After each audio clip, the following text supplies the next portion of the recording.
I am so glad you are here. It is Magical Tuesday in my world. So let's get into it. Added in our Instagram friends over there. I thought I'd go over candle magic today. We've done it before, but I think it's so empowering to know that you get to pick the tools you use, how elaborate you get with them, and that the magic then just can be set loose by lighting that candle and working on your will on that situation. So let's talk about candles you could pick.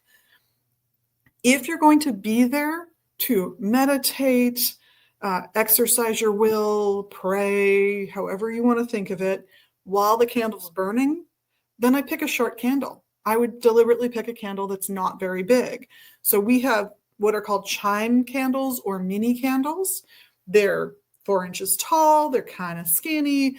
You got to buy the right kind of candle holder for them or make something yourself out of tin foil, which will work. Here, grab your aluminum foil, ball it up fairly tight, put it on the surface you want it to be on, or a surface that can handle what I'm about to tell you to do.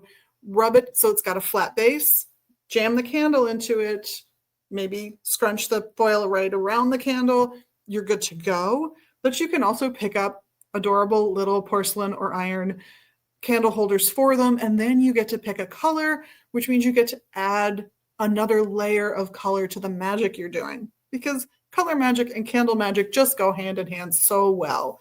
So you pick a candle. This would be what's called a 10-hour votive. This is another good short choice in addition to the mini candle.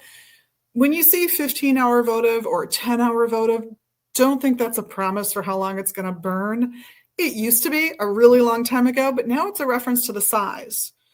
So we do a 10-hour votive because it's affordable, frankly. It's a good cost, good price for people. It's under $1 to get the candle, and you can meditate while it burns down, or you can choose to meditate while it burns down partway, put it out knowing you're going to come back again the next day to reinforce the spell by doing it again, or let it keep going, knowing that that flame is carrying on your intent while it's burning.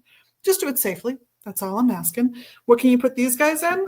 Well, you can pick, again, another color of votive holder. This is a nice glass one. The light will shine through it. And we've got a whole bunch of colors of these. But my favorite for holding a votive candle by far and away is our chalkboard votive holder, because you can write on the outside of it. You could certainly write on a piece of paper and tape it to the outside of this, but there's just something satisfying about knowing you're putting the spell on the candle holder itself. You can also, by the way, carve the spell into the candle you're going to burn. So if you're doing magic for someone, maybe carve their name in. Just safely, carefully grab something with a point on it. I've even grabbed a pen, a cheap one, and carve the person's name in. So what would I burn a pink candle for? Well, for friendship, usually. So want to strengthen the bonds of friendship. This would be a way to go. Just general positive overall feelings. Even in intimate relationships, for the emotional side of the relationship, as opposed to, say, red being about more passion in your relationships. Or for something that's not relationship related, just bringing more drive in, more oomph. You want to get a project finished and you're having a tough time? Give yourself a little energy, a little boost. It can work wonders. But these are great little votives for that job. And just to go over the colors, this chart is available. You can look at this chart when you're in our shop, no problem. If anybody calls us with questions, we can refer to the chart. But you're going to grab colors based on what they mean to you personally, regardless of what anyone tells you this stuff means. I mean, a lot of people associate blue with medical, but you can also associate it with peace, with enhancing meditation, the subconscious. There's all kinds of ways you can go with it, your emotions.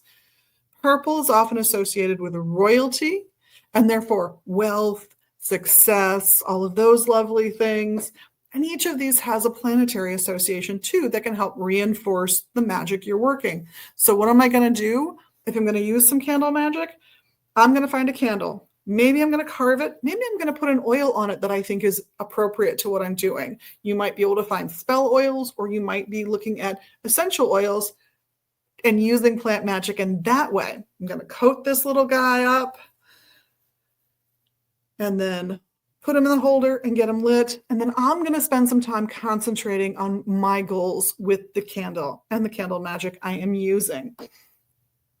If you scan the QR code that's popping up here, you can see more resources on candle magic at magusbooks.com. And of course, we love answering your questions here. If you can come in or phone us here at Magus Books and Herbs in Minneapolis. On behalf of myself and all the crew here, we want to thank you for being your amazing magical selves, and also for doing the little magical things you can do right now for us. You know the ones, the hype points, the likes, the shares, the subscribe. You give us a comment. I do go back and look at them, even if you're watching a replay. So I hope to hear from you guys soon. Blessed be. Have a great week.